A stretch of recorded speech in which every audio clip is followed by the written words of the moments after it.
लोकसभा चुनाव से पहले तेलंगाना की राजनीति में एक अलग ही रंग देखने को मिल रहा है। तेलंगाना के नए नवेले मुख्यमंत्री हैं रेवंत रेड्डी, और रेवंत रेड्डी एआईएमआईएम के चीफ असदुद्दीन ओवैसी एक साथ नजर आए। इफ्तार पार्टी के दौरान मंच पर ओवैसी और रेवंत रेड्डी ने एक दूसरे को गले भी लगाया। इतना ही नहीं, ओवैसी ने कहा कि नफरत फैलाने वालों के खिलाफ हमें साथ में लड़ना है।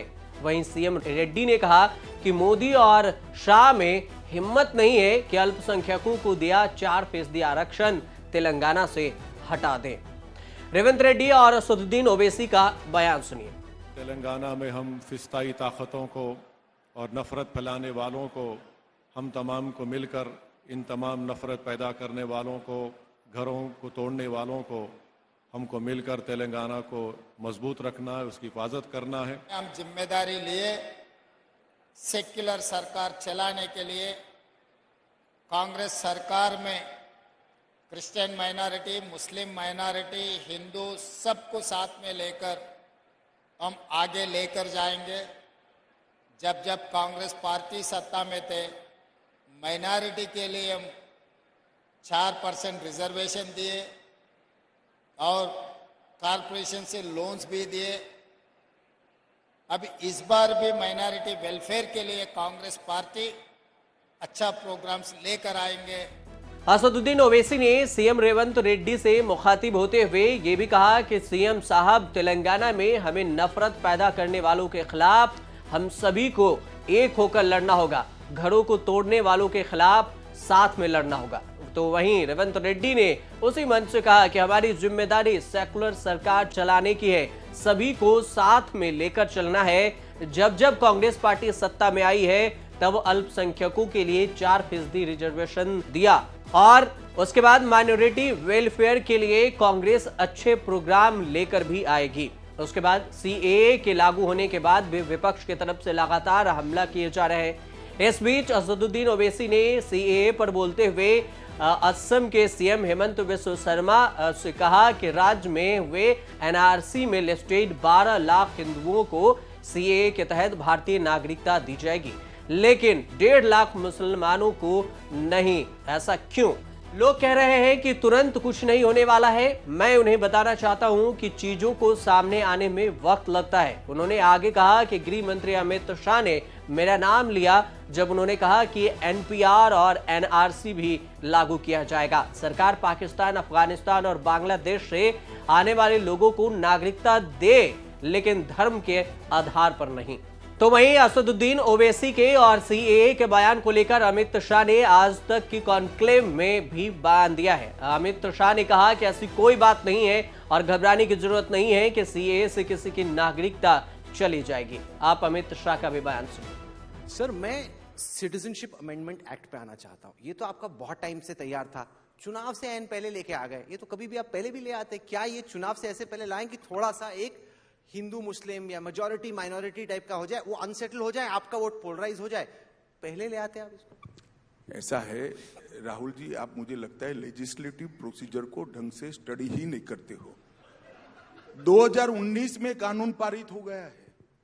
बार बार मैंने कहा है कि पार्लियामेंट ने पारित किया कानून है, पत्थर पर लकीर है, ये होगा ही होगा। अब कहां सस्पेंस बचा है? 5 साल पहले कानून पारित हो गया था, अब सिर्फ रूल्स बनाए हैं। हमारी विल हमने 2019 के चुनाव के भारतीय जनता पार्टी के घोषणा पत्र में घोषित कर दी थी कि हम अगर बहुमत में आते हैं तो सिटीजनशिप अमेंडमेंट एक्ट लेकर आएंगे। आते ही सरकार ने अगस्त 2019 में ये बिल पारित कर दिया। राज्यसभा में भी पारित हुआ, लोकसभा में भी पारित हुआ। कहां कंफ्यूजन था? कंफ्यूजन ही नहीं था। टाइमिंग का क्वेश्चन डज नॉट अराइज। सवाल इतना है कि इस पर मर डालने के लिए टाइमिंग का क्वेश्चन खड़ा किया जा रहा है। सबको मालूम था कि आने वाला है, और मैंने कभी नहीं कहा कि इस मामले पर हम पीछे हटेंगे। मैंने हर बार कहा ये पत्थर पर लकीर है और ये होकर रहेगा। सर, संविधान में लिखा है कि देश का कानून किसी भी एक धर्म के खिलाफ कोई डिस्क्रिमिनेशन नहीं करेगा, भेदभाव नहीं करेगा। सवाल ये पूछा जा रहा है कि अगर क्रिश्चियंस आ सकते हैं, पारसी आ सकते हैं, एक सेकंड हिंदू आ सकते हैं, राहुल, सिख आ सकते ये आपका अपना सवाल है या विपक्ष के लोगों का है, स्पष्ट करो। दोनों का। तो मुस्लिम पर्सनल लॉ क्या है? नहीं, मेरा सवाल का सुन लीजिए। पहले मेरे सवाल का जवाब दो ना भैया। मुस्लिम पर्सनल लॉ क्या है? आप नहीं समर्थन करते हो? मैं तो यूसीसी का समर्थक हूं, एकदम यूसीसी होना तो चाहिए। ओवैसी को भी पूछो, धर्म के आधार पर कानून नहीं होना चाहिए, वो कहने वाले मुस्लिम पर्सनल लॉ का समर्थन करते हैं। क्या समझ रखा है सबको? किसी में सोच नहीं है क्या? मैं बताता हूं क्यों इसमें 5 ही धर्मों को लिया गया है। एक कटु वास्तविकता है, होना नहीं चाहिए था। हमारी पार्टी तो उस वक्त थी ही नहीं। अगर होती निर्णायक स्थिति में तो हम कभी इस देश का बंटवारा नहीं करते। इस देश का बंटवारा नहीं होना चाहिए। परंतु दुर्भाग्य की बात है कि इस देश का बंटवारा हुआ, धर्म के आधार पर हुआ। और जब बंटवारा की घोषणा की गई, हजारों दोनों ओर से लोग वहां से यहां से वहां गए। ट्रेन की ट्रेनें कटी हुई आई, महिलाओं के साथ अत्याचार हुए, छोटी छोटी बच्चियों के साथ अत्याचार हुए। उस वक्त हमारे सारे नेता देश के, महात्मा गांधी, जवाहरलाल नेहरू, राजेंद्र प्रसाद, सरदार पटेल, मौलाना आजाद, सब ने कहा कि भाई जहां है वहां रह जाइए। अगर आपको बाद में भारत में आना है तो आपका स्वागत है, हम आपको नागरिकता देंगे। वो कहने का उद्देश्य था कि उस वक्त आपाधापी में आने से लोगों की जान न चली जाए। थोड़ा स्थिरता आने के बाद आई। स्थिरता आने के बाद क्या हुआ मैं बताता हूं। पाकिस्तान में आजादी के वक्त 23% हिंदू थे, 23%। आज 2.7% है। कहां गए भाई? धर्म परिवर्तन। 23 से 2.7 कहां गए? धर्म परिवर्तन हो गया। बेशुमार अत्याचार हुए, महिलाओं के साथ बलात्कार हुए, बच्चियों को उठा ले गया, बालिग बच्चियों के साथ निकाह पढ़ लिया गया। वो कहां जाए? वो भारत की शरण में आए। बांग्लादेश में लगभग 23% हिंदू थे, आज 10% से कम बचे। कहां गए? या तो भारत की शरण में आए, या तो उनका धर्म परिवर्तन हो गया, अपना सम्मान, अपनी मान्यता खोकर आज जी रहे हैं। और 2 लाख से ज्यादा 1990 में सिख और हिंदू अफगानिस्तान में थे, आज 378 है। कहां गए? और वो लोग अपना धर्म, अपना सम्मान, अपने परिवार की महिलाओं की इज्जत बचाने के लिए भारत की शरण में आए हैं। और ये कहते हैं हम इनको नागरिकता न दें। क्यों न दें? इनका अधिकार है। उनका अधिकार जितना मेरा और आपका है उतना ही अधिकार इस शरणार्थियों का है, और वो देना चाहिए। सर, जब पिछली बार आपका इंटरव्यू हुआ था एजेंडा आज तक और कॉन्क्लेव के मंच पे, आपने कहा था कि जो हिंदू हैं, जो पीड़ित हैं, बांग्लादेश में हो या पाकिस्तान में, अफगान, कहां जाएं, यही देश है, यहीं पे आएंगे। लेकिन क्रिश्चियंस के भी तो अपने देश हैं, थियोक्रेटिक देश हैं, वो तो वहां भी जा सकते। उनको तो हमने नहीं रोका है, वहां चले जाए। भौगोलिक सीमा हमारे साथ सटी है, इसलिए हम यहां बुला रहे हैं। एक और आप कहते हो एक धर्म क्यों छूट गया, अब पूछते हो कि एक धर्म क्यों जोड़ा। आपको छूटने से तकलीफ है या जोड़ने से तकलीफ है? मेरे को प्रिंसिपल का सवाल है कि सेम प्रिंसिपल का सवाल नहीं है।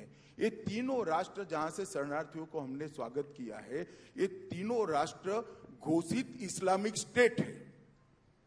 इनके कॉन्स्टिट्यूशन में लिखा है कि we are Islamic state. Islamic state में मुस्लिम पर धार्मिक प्रताड़ना हो सकती है क्या?